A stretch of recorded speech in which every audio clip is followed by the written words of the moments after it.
কিশোরগঞ্জের হাওরে চলছে বোরো ধান কাটা ও মাড়াই উৎসব। ভোর থেকে গভীর রাত পর্যন্ত এই উৎসবে শামিল হচ্ছেন হাওরের কৃষক, কৃষানী, কৃষি শ্রমিক সহ লাখো মানুষ।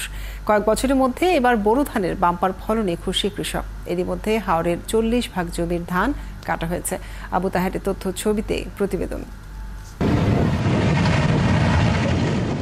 কিশোরগঞ্জের 9টি উপজেলার হাওরে এখন চলছে বোরো ধান কাটা ও মাড়াইয়ের উৎসব। এ উৎসবে শামিল হয়েছেন হাওরের কৃষক, কৃষানী ও হাজারো কৃষি শ্রমিক।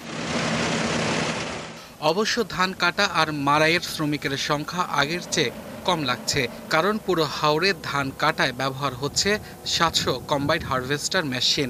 এতে জমিতেই ধান কাটা আর মাড়াই হয়ে বস্তায় ভরে দেয় যন্ত্রটি। কোনো বালাই রসক নাই এবং আল্লাহ প্রাকৃতিক যুগে ভালোই লাগছে। ফলন এবার আলহামদুলিল্লাহ গেছে অনেক অনেক বেশি হয়েছে। বালা ফলন হয়েছে, আমরা ইনশাল্লাহ রস খুব খুশি ইনশাল্লাহ আল্লাহর ফুলের দোয়া। বিকাশে কম খরচে ক্যাশ আউটের লিমিট বেড়ে 50,000, প্রিয় এজেন্টও 2টা।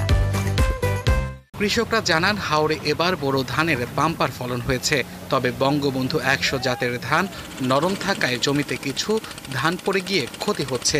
এছাড়া ধানের ন্যায্য মূল্য প্রাপ্তি নিয়েও চিন্তিত কৃষকরা। এই যে বঙ্গবন্ধু ধান একটা, এটা তো ধান ফলন ভালো, কিন্তু ধান ফেলা জায়গা অনেকগুলা দেখতেছি ধান ঠিক আছে, আনার গ্যাসের এটা ঠিক পাইতাছি না, অগলার হয়ে যাইতেছে মুড়ি। আজারের উঠে কাঁচা ধান বেচতাম, তাই জন্য আমরা মোটামুটি ধানটা বাঁচলো বা হরতা হইল। আর জেলায় এ পর্যন্ত 40 ভাগ ক্ষেতের ধান কাটা হয়ে গেছে বলে জানালেন কৃষি কর্মকর্তা।